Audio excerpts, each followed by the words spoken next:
आज आम्हाला देवा तू एकत्र केले यासाठी की आम्ही तुझी भक्ती करावी, आम्ही तुला उच्च करावे, आम्ही तुझे उपकार मानावे, आम्ही परमेश्वर तुझ्याकडे प्रार्थना कराव्या आणि तुझं वचन आम्ही ऐकावं.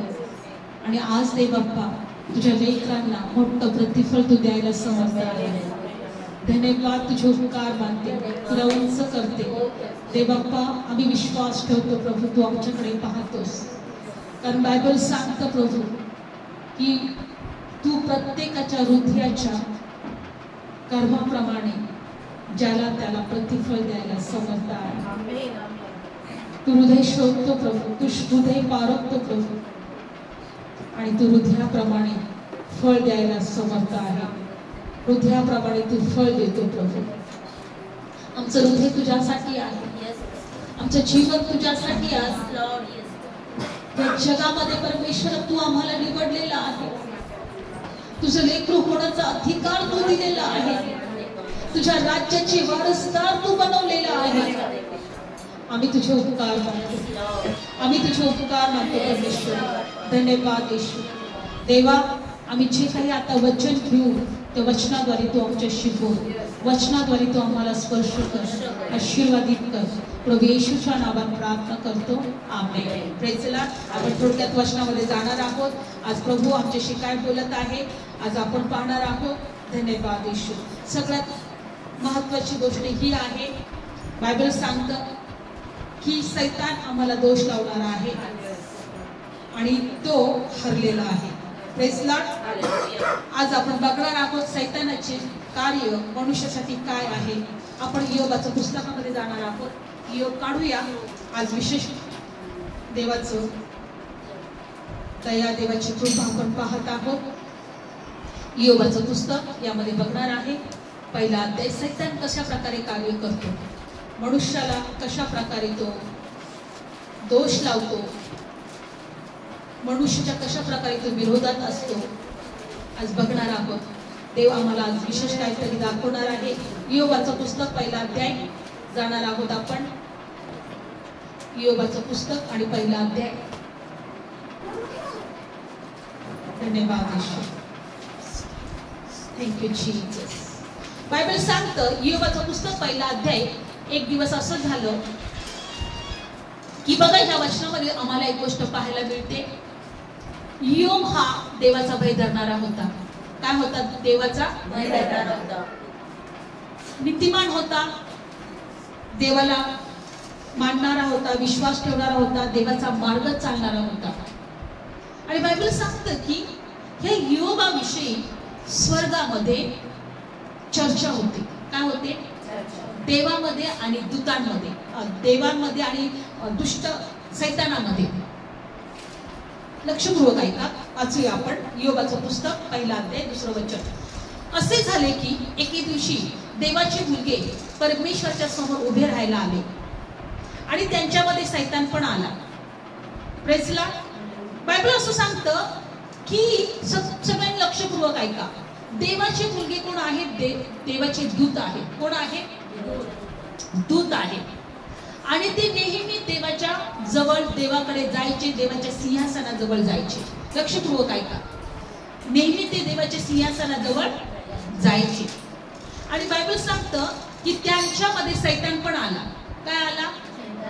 आता बघा, देवाच्या सिंहासनाजवळ आहे, देवदूत देवाच्या समोर आले आणि त्यांच्यामध्ये सैतान पण उभं राहतो.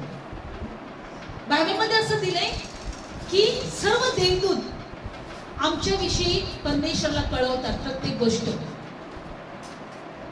आमची प्रार्थना कळवतात, आमच्या जीवनातील चाललेल्या गोष्टी कळवतात, आमचं भक्तिमान जीवन कळवतात. पण सैतान त्यांच्यामध्ये येऊन उभा राहिला. सैतान पण त्यांच्यामध्ये येऊन उभा राहिला. म्हणजे सैतान पण काहीतरी कळवतो आमच्याविषयी. Praise the Lord. बायबलमध्ये असं दिलेलं आहे पुढच्या वचनामध्ये. मग परमेश्वर आणि सैतानाला म्हटले, तू कोठून आला आहेस? देव सैतानाला काय म्हणतो? तू कोठून आलास? तेव्हा सैतानाने परमेश्वरला उत्तर देऊन म्हटले, मी पृथ्वीवर इकडून तिथून फिरून तिच्यावर खालीवर हिंडून आलोय. त्याचं काम असते. मी पृथ्वीवर इथून तिथून फिरून आणि पृथ्वीच्या खालून वरून हिंडून आलोय. लक्षपूर्वक ऐका. देवाला माहित नव्हतं का सैतान कुठून कुठून आलेला आहे? माहित होतं. देवाला सगळं माहिती, आम्ही कुठे बसलोय, आम्ही कुठे चाललोय, आम्ही काय करत आहे. पण तरी तो सैतानला विचारते, कुठून आलायस तू? तो म्हणतो, मी इथून तिथून फिरून आलोय, पृथ्वीच्या खालून वरून हिंडून आलोय. कारण तो कुणाला शोधत फिरत असतो, कुणालाही शोधत. पण बायबलमध्ये दिले की पुढच्या वचनात काय झालं. आणि परमेश्वराने सैतानाला म्हटले, माझं सेवक योग याच्याकडे तू आपलं मन लावून पृथ्वीवर त्याच्यासारखा कोणी नाही हे समजलं आहेस काय? तो परिपूर्ण, सरळ, देवाला भिणारा, पापापासून दूर राहणारा असा मनुष्य आहे. बायबल सांगतं की पृथ्वीवर एक योग नावाचा मनुष्य होता. देवाला त्याच्याविषयी अभिमान होता. काय होता? अभिमान. आणि बायबल सांगतं, हो, पृथ्वीवर तू इथून तिथून फिरून आलायस का? परमेश्वर त्याला म्हणतोय, तू हिंडून फिरून आलायस का पृथ्वीवरून? पण पृथ्वीवर एक मनुष्य असा आहे की तो माझा भय धरणारा आहे. पृथ्वीवर एक मनुष्य, तो इथे या ठिकाणी असं म्हणत नाही की खूप सारे लोक असे आहेत. योगाविषयी स्वर्गामध्ये चर्चा केली जात आहे.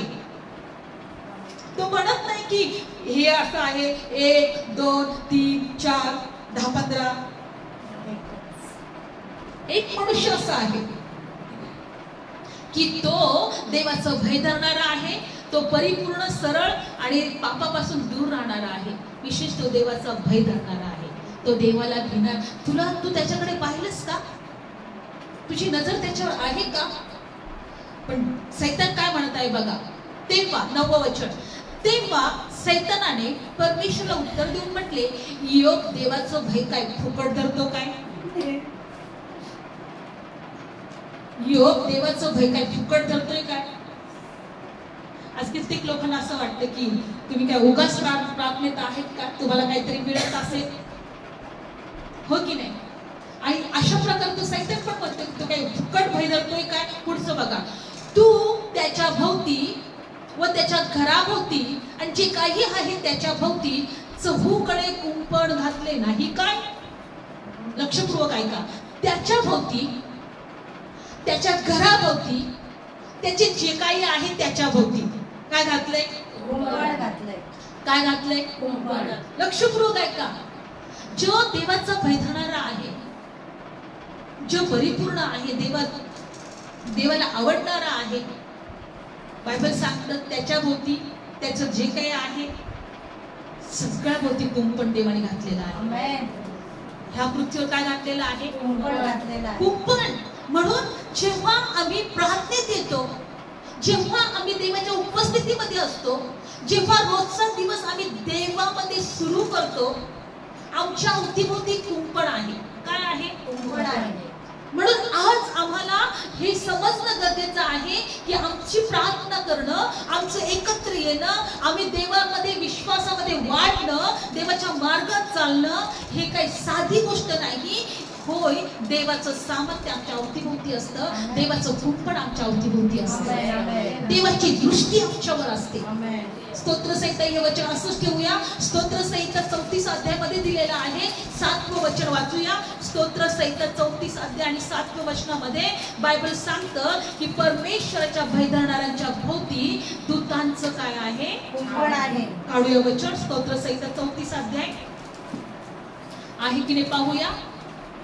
स्तोत्रसंहिता 34 अध्याय आणि वचनामध्ये दिले. वाचूया कोणीतरी. 7वा अध्याय 7वं वचन. परमेश्वराचा दूत त्याचे भय धरणाऱ्या सभोवती छावणी देतो आणि त्याचे संरक्षण करतो. Praise the Lord. पुढचं वचन. परमेश्वर किती चांगला आहे याचा अनुभव घेऊन पहा. जो त्याच्यावर भाव ठेवतो तो धन्य. परमेश्वराचा दूत त्यांच्या भय धरणाऱ्यांच्या भोवती काय करतो? छावणी देतो, कुंपण घालतो. किती महत्वाची गोष्ट आहे. आज आपल्याला ह्या पृथ्वीवर जगत असताना आमच्यावर कुंपण असणं किती गरजेचं आहे. आमच्यावर देवाचं संरक्षण असणं किती गरजेचं आहे. पण हे संरक्षण कसं मिळतं? आम्ही देवाच्या उपस्थितीमध्ये असतो. तो दुष्ट सैतान म्हणत आहे देवाला, तो तुझं भय काय उगाच धरतोय काय? सर्व गोष्टी मी त्याला हात लावू शकत नाहीये, मी त्याला हात लावू शकत, कारण तू त्याच्या भोवती कुंपण घातले नाही, तू त्याच्याच भोवती नाही. त्याच्यामध्ये काय दिलेलं बघा, त्याच्या भोवती, त्याच्या घराभोवती, त्याचे जे काही आहे त्याच्या भोवती, चहूकडे म्हणा, चहूकडे. जर मी प्रार्थनेत आहे, चहूकडे कुंपण आहे. जर मी प्रार्थनेत आहे, चहूकडे कुंपण आहे. Praise the Lord. बघा किती महत्वाचं सांगितलंय, त्याच्या भोवती, त्याच्या घराभोवती, त्याचं जे काय आहे ते सर्व त्याच्या भोवती, त्याच्या भोवती, त्याच्या घराभोवती, त्याचं जे काही आहे त्याच्या सर्व भोवती कुंपण घातले. प्रार्थना आमच्यावर कुंपण देते, आमच्यावर कुंपण घालते. Praise the Lord. स्वर्गातले देवदूत आमच्या अवतीभोवती संरक्षणासाठी ठेवलेले आहेत. आणि म्हणून बायबलमध्ये काय दिलेलं आहे, पुढचं वचन तो काय म्हणतो बघा, आणि 10वं वचन, तू नाही, आपण योग मध्ये परत येणार आहोत, योबामध्ये परत येणार आहोत. योबाच्या पुस्तक मध्ये लक्षपूर्वक ऐका. परंतु आता जे काही त्याचे आहे त्याला तू आपला हात पुढे करून लाव, म्हणजे खचित तुझ्या तोंडावर तुला श्राप देईल. लक्षपूर्वक ऐका. बायबल सांगतं की तो त्याला म्हणतो, आता जे काही सर्व त्याचे आहे त्याला तू आपले हात पुढे करून लाव, म्हणजे तो तुला काय देईल, श्राप देईल. बघा योग कसा होता, भक्तिमान होता, प्रार्थनेमधला होता, देवाबरोबर चालणारा होता, देवाची भक्ती करणारा होता, देवाचं भय धरणारा होता. पण सैतान त्याला काय सांगत आहे, आता तू त्याला हात लाव, तो तुला श्राप देईल. लक्षपूर्वक ऐका. सैतानाची इच्छा आहे की आम्ही देवाला श्राप द्यावा, देवाची भक्ती करू नये, देवाची स्तुती करू नये, देवाची आराधना करू नये. आम्ही जोपर्यंत ह्या पृथ्वीवर आहे तोपर्यंत तो नेहमी आम्हाला देवाच्या जवळ यायला अडवत राहील. लक्षपूर्वक ऐका. आम्ही जोपर्यंत पृथ्वीवर आहे तो आम्हाला देवाबरोबर चालून देणार, देवामध्ये जगू देणार, देवाप्रमाणे त्याच्या मार्गात राहू देणार नाही, देवाच्या इच्छाप्रमाणे. लक्षपूर्वक ऐका. बायबल सांगतं की योग म्हणत आहे की आता तू काय कर, आपला हात त्याला लाव, तो तुला श्राप देईल. त्याच्या सर्व गोष्टीवर त्याचा तू तुझा हात लाव. तुम्हाला खरं सांगते, विश्वास ठेवा, देव आपल्या बरोबर आहे. आज सकाळी मी त्याचा अनुभव घेतलाय. मला तुमच्याकडून साक्ष ऐकायचे, कारण की मी सुद्धा साक्ष सांगते की कालची आणि आजची गोष्ट, आज सकाळची गोष्ट, मी सकाळी उठले आणि मला पटापट सर्व आवरायचं होतं, पण मी ज्या कपाटाला जिथे कपडे आहेत तिथे मी चावी लावली होती, लॉक लावलं होतं त्याला, आणि मी लॉक लावून सगळं काही ठेवलं होते. दोन्ही लॉक लावले होते, कपाटाचं लॉक लावलं होतं. आणि सकाळी बघते तर 2 चाव्या होत्या, पण कपाटाची चावी हरवली. इतकी शोधले, 1 तास माझा गेला, 1 तास शोधण्यात गेला. सगळीकडे मी बेड उभे करून बघते, सगळं ड्रॉवर बघते, हे बघते, ते बघते. टेन्शन आलं, अरे चावी गेली कुठं. चावी जर भेटली नाही तर मी ते कपडे चेंज करू शकणार नाही, कपाटात कपडे आहेत माझे. आज प्रार्थना आहे, चावी तर घरातच आहे, फक्त एवढंच डोळे बंद केले, प्रभू आता तूच मला सहाय्य करू शकतोस.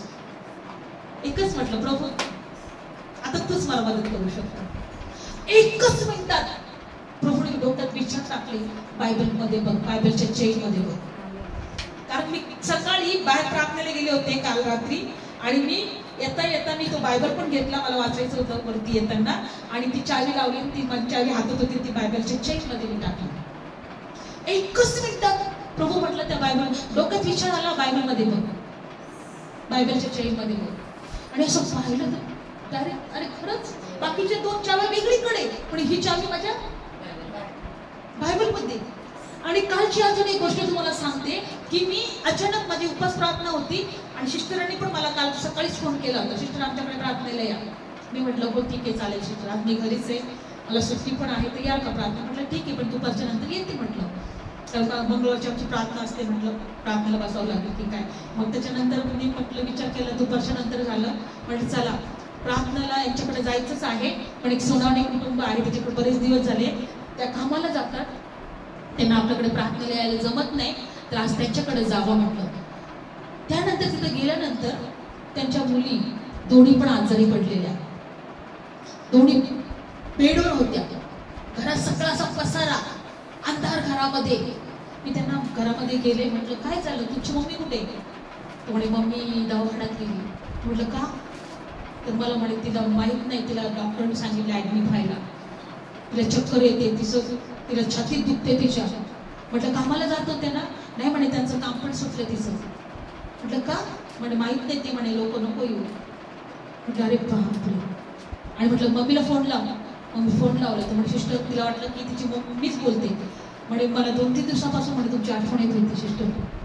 ते म्हटलं पण मला असं वाटलं की तुम्ही बाहेर प्रार्थनेला येत म्हणून मी तुम्हाला फोनच केला नाही, मला खूप त्रास होतोय. विचार करा, मी आज कित्येक दिवस झाले त्यांच्या घरी गेले नाही, पण त्या ठिकाणी प्रभू तिथे घेऊन गेला मला. की हा कुटुंब प्रॉब्लेम मध्ये आहे, हा कुटुंब त्रासामध्ये आहे, या कुटुंबाला तुझ्या प्रार्थनेची गरज आहे. आणि मी सांगते काय, मला वेळोवेळी पदोपदी देवाची अनुभव येतो, देवाची उपस्थिती जाणवते, अनुभव येतोय. मागच्या आठवड्यात आपल्या शेजारच्या ज्या घोरपडे आहेत, त्या घोरपडे आता दुसरीकडे राहायला गेलेले आहेत. तर त्या म्हणतात मी तर आजारी असते, मला दुसरीकडे गेल्यावर बरं वाटेल, या घरातच काहीतरी प्रॉब्लेम आहे म्हणून त्या दुसरीकडे राहायला गेल्या. आणि जवळजवळ फक्त 15 दिवस झाले, 15 ते 20 दिवस झाले तिथं हे घर सोडून त्यांना. आज त्यांचं काहीच कॉन्टॅक्ट नाही. आणि मी पडल्या असंच माझ्या विचारामध्ये डोक्यामध्ये आलं की त्यांना माहित नाही फोन का करावं, पण मी नाही केला फोन, कारण मी पण तेवढंच मला नाही करायचं म्हणून. आणि मी असंच प्रार्थना घेऊन असंच दुपारी अशी पडता त्यांचा फोन आला त्यांचा स्वतःचा. हा स्वप्नात आल्या त्या, बरोबर झालं, यांना सांगितलं मी, स्वप्नात आल्या माझ्या, त्या माझ्या घरामध्ये आल्या. आणि मला म्हणतात, म्हटलं अरे सिस्टर तुम्ही आल्या? तर म्हटलं हा ना. म्हटलं का आल्या? मला तिथं पण बरं वाटत नाही. म्हटलं हा? तर म्हणे मी परत आले इथं. म्हटलं बरं झालं, देवाला धन्यवाद तुम्ही इथं परत आल्या म्हटलं. आणि मग त्याच्यानंतर मी ते स्वप्न पण विसरून गेले. म्हणे मला बरंच वाटत नाही, प्रार्थना करा. म्हटलं ठीक आहे प्रार्थना करू, आपण बरं वाटेल. बरं झालं तुम्ही, माझी इच्छा होती तुम्ही इथं परत यावं म्हणे बरं झालं ना, मला पण इकडेच यायचं होतं परत. आणि मी प्रार्थना केली झोपेमध्ये, पण मी त्यांना प्रार्थना, मी फोन नाही केला त्यांना. स्वप्न पडला ठीक आहे, फोन नाही केला. परत मग दुसऱ्या दिवशी त्यांचा स्वतः फोन आला, रडायला लागला त्या. म्हणे सिस्टर मी पैठणमध्ये डॉक्टरकडे गेले होते, डॉक्टरने माझी नो गॅरंटी सांगितली. डॉक्टरने सांगितले काही होऊ शकतं तुम्हाला, खूप क्रिटिकल प्रॉब्लेम. मला नाही सांगितलं पण प्रज्ञाला त्यांनी सांगितलं. पण मी म्हटलं सिस्टर घाबरू नका, प्रार्थना करू आपण. त्याच्यासाठी प्रार्थना केली. त्याच्यानंतर त्यांना नगरमध्ये आणलं, त्यांना आनंदोशीमध्ये ॲडमिट केलं. मग परत आम्ही त्यांना भेटायला दोघी-तिघी जण गेलो. हातामध्ये तेलाची बाटली घेतली. फक्त माझे हात ते सारखे मुके घेत होते माझ्या हाताचे, फक्त हाताचे मुके घेत होते. सगळे बघत होते, रडत होते ना, माझ्या हाताचे मुके घेत होते, रडत होते ना. माझ्या माहित नाही त्यांना देव काय दाखवत होता, पण रडत होते ना, माझ्या हाताचे मुके घेत होते ते. मग गुडघे टेकले होते तिथंच त्या खाटजवळ, प्रार्थना केली, प्रभूला हाक मारली, ते लावून प्रार्थना केली. आणि मग दुसऱ्या दिवशी तिसऱ्या दिवशी मला फोन नाही केला. त्याच्यानंतर मग खायचं विचारलं, संध्याकाळी त्यांनी अर्धी भाकर खाल्ली. त्यांना कित्येक दिवस शेवट गेलं नव्हतं, कित्येक दिवस पण पाणी जरी मी पुढे घेतलं तर मला उलटी आल्यासारखं होते, पाणी सुद्धा गिळत नाही. पण ज्या दिवशी दुपारी प्रार्थना केली, घरी गेले, त्या दिवशी त्यांनी संध्याकाळी भाकर खाल्ली. दुसऱ्या तिसऱ्या दिवशी, 3 का 4थ्या दिवशी त्या घरी गेल्या, बऱ्या होत. त्यांचे सगळे लोक घाबरले होते, त्यांची आई घाबरली होती, त्यांचे घरचे सगळे घाबरले होते. आम्हाला खाली येऊन बोलत होती, एवढं आम्ही हे करतोय तरी असं का रिपोर्ट आले, का डॉक्टरने, का तिच्या जीवनात असं चाललंय. तुम्हाला सांगते, त्याच्यानंतर त्यांनी स्वतः फोन करून सांगितलं का आता मी पूर्ण बदलली. आज तुम्हाला सांगायचंय मला की सैतान हा नेहमी आम्हाला सतावण्यासाठी, आम्हाला खाली पडण्यासाठी, आम्हाला तो आमचा जीव नाश करण्यासाठी, आमच्या आशीर्वाद चोरण्यासाठी तो सतत आमच्या अवतीभोवती असतो. पृथ्वीवर इथून तिथून तो फिरतोय. बघा, मला कालची गोष्ट आश्चर्य वाटलं. मला माहित नव्हतं त्या बाईच्या जीवनात काय चाललंय, पण तिथं गेल्यानंतर कळालं का तिला डॉक्टरने खूप प्रॉब्लेम सांगितले. ऍडमिट करायला सांगितलंय. ऑटोमॅटिक तिथं मी गेली. त्याच्यानंतर मी कॉर्पोरेशन माहीत नाही, पण मला हे तुम्हाला सांगायचंय की होय, आम्हा बरोबर देव आहे. जेव्हा आम्ही देवाबरोबर चालतो तो आमचं संरक्षण करतो, तो आम्हाला सुरक्षित ठेवतो, तो आम्हाला काही गोष्टी दाखवून देतो, तो आम्हाला मध्यस्थी करायला लावतो, आम्हाला प्रार्थना करायला लावतो, तो आम्हाला शोधतो की यासाठी या लोकांसाठी तू प्रार्थना कर. बायबल सांगतं की बघा या ठिकाणी तो सैतान देवाला म्हणत आहे की तू सर्व काही त्याच्या अवतीभोवती कुंपण घातलं आहे, त्याच्यावर त्याचं जे काही आहे त्याच्यावर तू सर्व काय घातलेलं आहे, कुंपण घातलं आहे. पण जेव्हा आम्ही प्रार्थनेपासून दूर असतो ते कुंपण आमच्यावर नसतं, ते कुंपण आमच्यावर नसतं. आणि बायबलमध्ये असं दिलेलं आहे की आज आम्हाला या गोष्टी लक्षात ठेवायचं आहे की जेव्हा आम्ही प्रार्थना करतो, जेव्हा आम्ही देवाच्या उपस्थितीत असतो, जेव्हा आम्ही वचनात असतो, आमच्यावर देवाचं काय असतं, कुंपण असतं. त्याच्या भय धरणाऱ्या भोवती देवदूताचं कुंपण असतं. एक लक्षात ठेवायचं, कारण प्रार्थनेत येणं व्यर्थ नाहीये. आज देव तुम्हाला पण काही गोष्टी दाखवल आणि दाखवत असेल.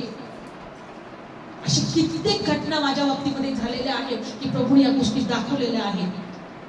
पास्टर अटक व्हायच्या अगोदर सुद्धा माझ्यावर स्वप्नात आले होते, पण मी दुर्लक्ष केलं. काय आले ते अटक होण्याच्या अगोदर माझ्या स्वप्नात आले होते. मी दाखवून सांगितलं होतं, माहिती पास्टर का स्वप्नात आले सांगितलं होतं. आणि काही 2-3 दिवसात ते अटक झाली. देव आपल्याला दाखवतोय, देव आपल्याला कळवतोय. म्हणून प्रार्थनेत जितके आपण राहाल, देवाच्या उपस्थितीमध्ये राहाल, ही आपल्याला यासाठी दाखवते की आपण प्रार्थना कराव्या.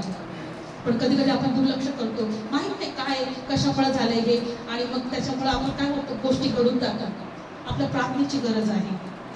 प्रेझला लक्षपूर्वक ऐका. सगळ्यात महत्वाचं या वचनातून आम्हाला एक गोष्ट शिकायचं आहे की तो त्या स्वर्गामध्ये, आता तुम्ही म्हणाल स्वर्गात कसं काय प्रभू जाईल? स्वर्गात नाही, अंतरामध्ये. स्वर्गात फक्त परमेश्वरच आहे. अंतरामध्ये कुठं? प्रेसित कोण म्हणतो की मी 3ऱ्या स्वर्गावर चढलो. म्हणजे 3 भाग आहेत अंतराळमध्ये. अंतराळमध्ये मनुष्याविषयी चर्चा केली जात आहे. देवदूत, देव आणि सैतान. देवदूत, देव आणि पण आता तो अंतराळामध्ये तो देवाच्या जवळ नाही जाऊ शकत. तो कशासाठी गेला होता? योबाला दोष लावण्यासाठी. योबाने देवाला श्राप द्यावा अशी त्याची इच्छा होती. देवाला म्हणते की तू आपला हात त्याच्यावरून काढ. हा, तुझा हात त्याच्यावरून गेला तर मी त्याचं काय करतो बघ, आणि मग तो तुला श्राप दे. तुझा हात तू त्याच्यावरून काय कर, काढून टाका, आणि मग मी जे काही त्याचं करेल बघ कसं सतावेल त्याला, आणि तो त्याला. म्हणजे त्याची एकच इच्छा आहे की मनुष्याने देवाला काय द्यावा, श्राप द्यावा, निंदा करावी, देवाला दोष लावावा, देवाविषयी कुरकुर करावी, देवाच्या विरोधात मनुष्याला करावं. एकच त्याचं स्वप्न आहे, एकच त्याची योजना आहे. मनुष्याला देवापासून दूर करायचं, आणि मनुष्याने देवाविषयी कुरकुर केली पाहिजे, मनुष्याने देवाला दोष लावला पाहिजे, देवाची निंदा केली पाहिजे, व देवाला श्राप दिला पाहिजे. ही एकच त्याची इच्छा आहे. आज समजा आपल्या जीवनात आपल्या मनासारखं जर झालं नाही, आपण कितीतरी दिवस आपल्या जीवनात कठीण परिस्थिती असेल तर लोक पण म्हणतात तुमचा देव कुठे? लय देव करता तुम्ही, आता काय झोपलाय का तुमचा देव? म्हणजे काय होती तर देवाची निंदा होती. काय होते? सैतानाची इच्छा हीच आहे ना, देवाची स्तुतीने व्हावी, देवाची भक्तीने व्हावी, देवाची आराधनाने व्हावी, या पृथ्वीवर देवाला निंदा द्यावी. पण एक लक्षात ठेवायचं, प्रभूने आज आम्हाला निवडलेलं आहे. जे काही होईल माझ्या जीवनात, कितीही कठीण परिस्थिती असू दे, मी देवाला साथ मारेन, मी देवाचीच भक्ती करेन, मी देवाची स्तुती करेन. आता आम्ही प्रार्थनेमध्ये वचन शिकलो, आम्हाला विश्वासासंबंधीचं युद्ध करायचं आहे. सार्वकालिक जीवन आम्हाला घट्ट धरून ठेवायचं आहे. Praise Lord. पण आता बायबलमध्ये दिले की सैतान आता वरती जाऊ शकत नाही आम्हाला दोष लावायला. कारण का लावू शकत नाही? आपण प्रकटीकरणामध्ये जाणार आहोत. प्रकटीकरण जाऊया आपण. प्रकटीकरणामध्ये दिलेला आहे 12वा अध्याय. आता तो आम्हाला दोष लावू शकत नाही. आता काय आमच्यामध्ये दोष नाही आहेत का? आता आम्ही काही चुकीचं वागत नाहीये का? आता आम्ही काय अजूनही काही परिपूर्ण आहोत का? पण आता तो आम्हाला दोष लावू शकत नाही. प्रकटीकरण 12वा अध्याय काढूया वचन. प्रकटीकरण 12वा अध्याय. बायबल सांगतं का आता इथं त्यांची लढाई झाली. जिथं तो जात होता तिथं काय झाली? लढाई झाली. प्रकटीकरण 12वा अध्याय 7वं वचन. मग स्वर्गात लढाई झाली. काय झाली? लढाई झाली. मिखाएल आणि त्याचे दूत अजगराशी लढले. अजगर व त्याचे दूत लढले. म्हणजे बघा, सैतान, त्याचे दूत आणि मिखाएल जो युद्ध करणारा होता तो योद्धा, यांच्यामध्ये लढाई झाली. मिखाएल आणि त्याचे दूत, सैतान आणि त्यांचे दूत एकमेकांमध्ये काय झाली? लढाई झाली. आणि बायबलमध्ये दिले पुढचं वचन, तरी ते प्रबळ झाले नाही आणि स्वर्गात त्याचं ठिकाण आणखी सापडले नाही. म्हणजे ज्या ठिकाणी तो दोष लावायला जात होता त्या ठिकाणी ठिकाण सापडलं. यांच्यामध्ये काय झाली? लढाई. हा, कारण बघा पुढचं वचन, मग तो मोठा अजगर खाली टाकला गेला. म्हणजे जुनाट साप, म्हणजे जो कुठला जुनाट साप? जो बागेमध्ये होता, एदेन बागेमध्ये होता. एदेन बागेमध्ये, प्रेसला त्या बागेमध्ये होता तो जुनाट साप. बायबल मध्ये दिले तो खाली टाकला गेला. कुठे टाकला गेला? आणि त्याच्याबरोबर त्याचे दूतही टाकले गेले. कुठे टाकले गेले? पृथ्वीवर. जो दोष लावायला जात होता तो खाली टाकण्यात आला. पुढचं वचन कधी टाकण्यात आला बघूया. तेव्हा मी स्वर्गात एक मोठी वाणी ऐकली. ती म्हणाली, आता तारण, सामर्थ्य आणि आमच्या देवाचं राज्य त्याच्या ख्रिस्ताचा अधिकार झाली आहे. कारण आमच्या भावांवर दोष रोप करणारा, जो आमच्या देवासमोर रात्रंदिवस त्यांच्यावर दोषारोप करीत असे, तो खाली टाकला गेला आहे. तो आमच्यावर दोष लावण्यासाठी सतत देवाजवळ जायचा. लक्षपूर्वक ऐका. सैतान तो आमच्यावर दोष लावण्यासाठी कुठे जात होता? तो देवाजवळ. बायबल सांगतं की आता त्याचं ठिकाण राहिलं नाही. त्याचे दूत आणि त्याला कुठे टाकून दिलं? आता खाली. बायबल सांगतं की आमच्यावर रात्रंदिवस तो आमच्यावर दोष आरोप लावत होता, तो खाली टाकला गेला आहे. म्हणजे रात्रंदिवस त्याचं एकच काम होतं, त्या व्यक्तीने असं केलं तू त्याला माझ्या हातात दे, त्या व्यक्तीने तसं केलं तू त्याला माझ्या हातात दे. आज एकच गोष्ट लक्षात ठेवायचं आहे की सैतान हा दोष लावणारा आहे, तो घात करणारा आहे, तो नाश करणारा आहे. देवाच्या जवळ जायचं रात्रंदिवस आमच्यावर दोष आरोप लावायला. बघ तो व्यक्ती तुझा धावा करतो ना, बघ ती व्यक्ती प्रार्थना करते ना, बघ ती तुझ्या विरोधात कसं वागत आहे. आणि त्याला कुठे टाकण्यात आलं? काय झाली? लढाई. आणि लढाईमध्ये तो हारला. का हारला? बायबल सांगतं 19:11 वचन, त्याला तर कोकराच्या रक्तामुळे आणि साक्षींच्या वचनामुळे जिंकले आणि त्याला मरावे लागले, तरी त्यांनी त्याच्या जीवावर प्रीती केली नाही. म्हणजे येशूने त्याच्या जीवावर प्रीती केली नाही, त्याला मरावं लागले. बायबल सांगतं कोकराच्या रक्तामुळे, त्याच्या साक्षींच्या वचनामुळे त्याला जिंकले. कारण जगातले सर्वांचे पाप, सर्वांचे दोष, सर्वांचे श्राप त्याने स्वतःवरच घेतले आणि त्याच्यासाठी रक्त दिला. साक्षींच्या वचनामुळे आणि रक्तामुळे त्या सैतानावर जिंकलेला आहे, विजय मिळवलेला आहे. Praise Lord. म्हणून तो दोष आरोप लावणारा कुठे टाकण्यात आला? खाली टाकण्यात आला. नाहीतर आम्ही योगापेक्षा भयंकर स्थिती आमची झाली असती. योगापेक्षा तो एवढा सरळ होता, एवढा परिपूर्ण होता, देवाचा भय धरणारा होता. त्याची जर अशी स्थिती होऊ शकते तर पृथ्वीवर आमची स्थिती कशी झाली असती? पण त्या कोकराच्या रक्ताने, त्याच्या साक्षीच्या वचनांमुळे बायबल सांगतं त्या सैतानाला जिंकलेला आहे. त्याचं ठिकाण आता तिथं राहिलं नाहीये आमच्यावर दोष लावायला, आमच्यावर दोष लावायला, कारण की त्याच्यावर विजय मिळवलेला आहे. Praise Lord. आणि म्हणून बायबल सांगतं रोमकारास पत्र 8वा अध्याय की आता आमच्यावर आरोप आणि दंड आज्ञा कोण ठेवी? आमच्यावर आरोप कोण करेल? रोमकारास पत्र 8वा अध्याय याच्या वचनामध्ये असं दिलेलं आहे की देव जर आमच्या बाजूचा आहे तर आमचा विरोधी कोण? Praise Lord. काढूया आपण वचन. रोमकारास पत्र 8वा अध्याय 31 वचन वाचूया. तर मग या गोष्टीविषयी आपण काय म्हणावे? देव आपणाला अनुकूल असला तर आपल्याला प्रतिकूल कोण? देव आम्हाला अनुकूल असला तर आम्हाला प्रतिकूल कोण? ज्याने आपला पुत्राला देखून राखून ठेवलं नाही तर आपल्या सर्वांकरता त्याला देऊन टाकले व त्याच्याबरोबर आपल्याला सर्व काही गोष्टी देणार नाही का? देवाच्या निवडल्यांवर कोण आरोप ठेवी? देवच न्यायी ठरवणारा आहे. देवाच्या निवडल्यांवर कोण आरोप ठेवी? लक्षपूर्वक ऐका. देवाच्या निवडल्यांवर कोण आरोप? देवच न्यायी ठरवणारा आहे. आता तो आपल्यावर आरोप ठेवू शकणार नाही. कारण न्यायी ठरवणाऱ्याने आपल्याला न्यायी ठरवलेलं आहे. पुढचं वचन 8:33 34. दंडपात्र ठरवणारा कोण?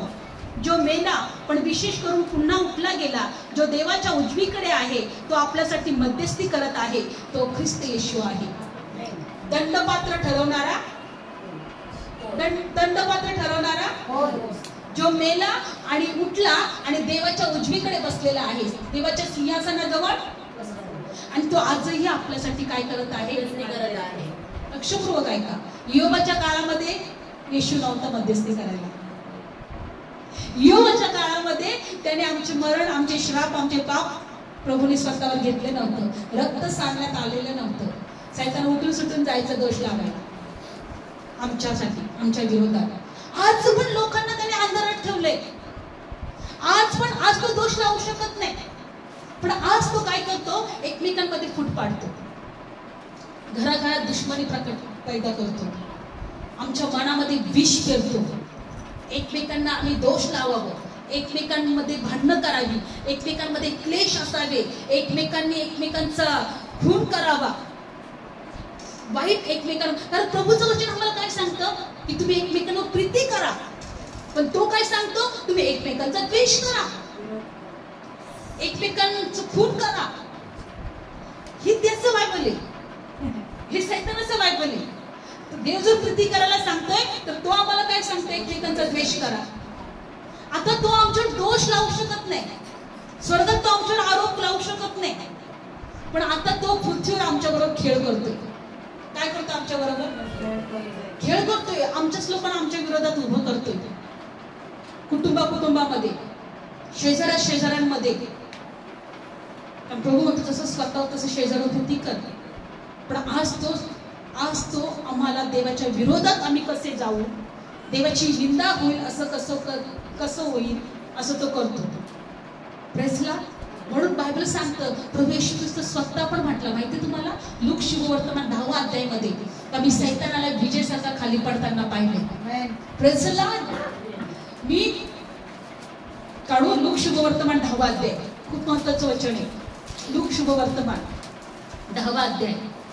म्हणून आज आम्हाला सैतानाच्या कपटयुक्त योजना समजणं गरजेचं आहे. लूक शुभवर्तमान 10वा अध्याय, काढू वचन. लूक शुभवर्तमान 10वा अध्याय काढला आणि 14 वचन काढू. 14 पासून एकच मिनिट 17 पासून वाचूया. लूक शुभवर्तमान 10वा अध्याय.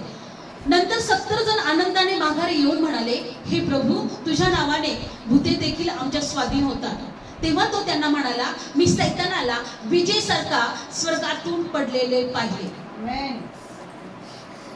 दोषारोप लावणारा कसा पडला? विजेसारखा. आणि पुढचा वचन, तेव्हा मी तुम्हा साप विंचू तुडवण्याचा आणि वैराच्या सर्व शक्तीवर अधिकार देतो, तुम्हाला काहीच बाधणार नाही. मी तुम्हाला साप विंचू तुडवण्याचा काय देतो? अधिकार देतो. आणि वैराच्या सर्व शक्तीवरचा काय देतो? तुम्हाला काहीच बाधणार नाही. हे कोण सांगतोय? देव सांगतोय. मी त्याच्या शक्तीवर तुम्हाला अधिकार दिलाय. मी तुम्हाला त्याला तुडवण्याचा अधिकार दिला आहे. म्हणून आज आम्ही त्याला तुडवत आहे. Praise the Lord. आज आम्ही त्याला तुडवत आहे. आमच्या प्रार्थना, आमचं प्रभूमध्ये एकत्र येणं, त्याला तुडवणं आहे. Praise the Lord. त्याला तुडवणं आहे. पण प्रभू काय म्हणत आहे? पुढचं वचन महत्वाचं. तथापि भूते तुमचे स्वाधीन होतात, यात आनंद करू नका. तुमची नावे स्वर्गात लिहिली गेली आहे, म्हणून आनंद करा. कुठे लिहिलेत आपले नाव? स्वर्गात. आणि हे फक्त त्या कोकराच्या रक्तामुळे झाले, साक्षीच्या वचनामुळे झाले. तो दोष आरोप करणारा खाली पृथ्वीवर टाकण्यात आला. सोड, आता तू दोषारोप नाही करू शकत. माझ्या लेकरांची नावं मी स्वर्गातच लिहून टाकले. रात्रंदिवस आज तो आमच्यासाठी स्वर्गामध्ये मध्यस्थी करत आहे. प्रभू स्वतःच आमच्यासाठी प्रार्थना करत आहे. येशू स्वतःच आमच्यासाठी. पण आजही त्याचं सैतानाचं काम थांबलं नाही. देवापासून माणसाला दूर कसं करायचं, देवापासून मनुष्यामध्ये कशा प्रकारे टेन्शन, त्रास, चिंता टाकून मनुष्य पूर्ण त्याच्यामध्ये गुरफटला पाहिजे, पूर्ण त्याच्यामध्ये तो वेढला गेला पाहिजे. त्यांनी तोंडच काढलं नाही पाहिजे. देवाला शोधायचं, देवाची भक्ती करायची, देवाला उंच करायचं. आजही तोच प्रयत्न करत आहे. आजही मनुष्य का त्रासात आहे, का दुःखात आहे, का निराशात आहे, का म्हणत आहे की माझ्या जीवनात हे सगळे त्रास का?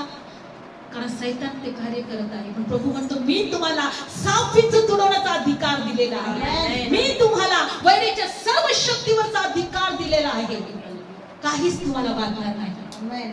पण ते तुमच्या स्वाधीन होतात, बुद्धी तुमच्या स्वाधीन होतात म्हणून आनंद करू नका. तर स्वर्गात तुमची नावे लिहिलेली आहेत. म्हणून काय करा, आनंद करा. माझं नाव कुठं आहे? स्वर्गामध्ये. माझं नाव कुठं आहे? स्वर्गामध्ये. Praise the Lord. हालेलुया.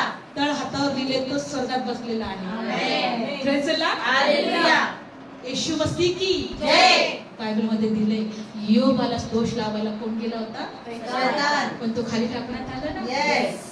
आता आपण योबासारखे, म्हणून आपण योबासारखे नाही. आता आपण डायरेक्ट देवाची लेकरं आहोत. आमेन. आपण डायरेक्ट आपण देवाच्या राज्याचे वारसदार आमेन, आहोत. आमेन. म्हणून जितकी वेळ, जितका दिवस, जितकं आयुष्यामध्ये तुम्ही देवाची भक्ती कराल, स्तुती कराल, देवाच्या उपस्थितीमध्ये राहाल, तुमच्या अवतीभोवती कुंपण राहील.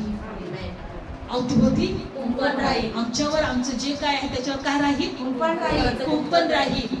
योबाच्या वेळेस कुंपण होतं, आता काय कुंपण राहणार नाही. आता तर त्याच्यावर रक्तच आमच्यावर शिंपडलेलं आहे. आमच्यावर त्याचं रक्तच शिंपडलेलं आहे. डोळे बंद करूया. धन्यवाद येशू. Thank you Jesus. हम गाए हो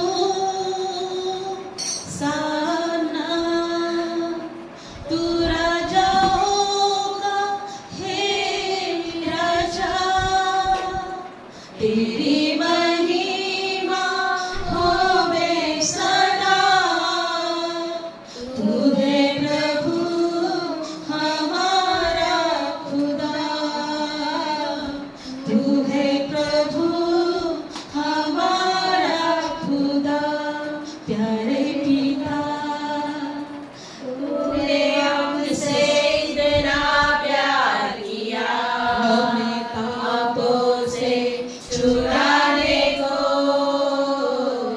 अपने बेटे को कुर्बान किया. प्यारे पिता, तूने हमसे इतना प्यार किया, हमें पापों से छुड़ाने को अपने बेटे को कुर्बान किया. गाए हो सारा तू राजा होगा, हे राजा, तेरी महिमा होवे सदा. तू है प्रभु हमारा खुदा, तू है प्रभु हमारा खुदा. प्रभू धन्यवाद देतो. तू आमचे सर्व पाप, आमचे दोष आमच्यापासून दूर केले. तुझ्या रक्ताने परमेश्वरा तू आम्हाला शुद्ध आणि पवित्र केले. तुझ्या रक्ताने तू आम्हाला विकत घेतले आणि खरोखर जो वैरी, जो सैतान याला तुडवण्याचा आम्हाला अधिकार दिलाय. त्याच्या सर्व शक्तीवरचा तू आम्हाला अधिकार दिलाय. आमची नावं तू स्वर्गात लिहिली. प्रभू आम्ही धन्यवाद देतो. जे ऐकत आहे, जे पाहत आहे, त्यांना कळू दे की आता आमचं मध्यस्थी करणारा प्रभू येशू स्वतः देवाच्या सिंहासनाजवळ आहे आणि तो रात्रंदिवस आमच्यासाठी मध्यस्थी करत आहे. जसा सैतान रात्रंदिवस आमच्यावर दोष आरोप करत होता, पण तो आता हरलेला आहे, तो खाली टाकलेला आहे आणि प्रभू येशू आमच्या जागी, आमच्या ठिकाणामध्ये आमच्यासाठी तो मध्यस्थी करत आहे. प्रभू तुझ्या लेकरांना स्पर्श कर, आशीर्वाद दे प्रभू. तुझ्या लेकरांना हर एक सैतानाच्या युक्त योजनापासून सोडव देवा, हर एक बंधनातून सोडव देवा, हर एक श्रापातून सोडव देवा, हर एक अंधकारातून सोडव देवा. तुझ्या लेकरांचं जीवन आशीर्वादित कर, तुझ्या लेकरांचे अश्रू पुस, तुझ्या लेकरांच्या निंदा दूर कर, तुझ्या लेकरांचे दोष दूर कर नाही बाप्पा. तुझ्या लेकरांना तुझ्या सामर्थ्याने, तुझ्या आत्म्याने, तुझ्या पवित्र उपस्थितीने भर माझ्या दे बाप्पा. तुझ्या अभिषेकाने भर प्रभू. तुझ्या लेकरांना परमेश्वर आशीर्वादित कर प्रभू. त्यांच्या हृदयातल्या इच्छा पूर्ण कर प्रभू. त्यांचं हृदय प्रभू आनंदित कर प्रभू. त्यांच्याद्वारे तुझं गौरव होते प्रभू. त्यांच्याद्वारे तू उंचवला जा प्रभू. तुझ्या लेकरांना आशीर्वाद दे. धन्यवाद येशू. ते प्रत्येकासाठी आम्ही तुझे आशीर्वाद, तुझी कृपा, तुझी शांती मी स्वीकारते प्रभू. ऐकणाऱ्या प्रत्येक लोकांसाठी देवा तुझा दैवी हात मी स्वीकारते, दैवी स्पर्श मी स्वीकारते आणि तुझं गौरव होते. प्रभू येशूच्या नावात प्रार्थना करते. आमेन. प्रेज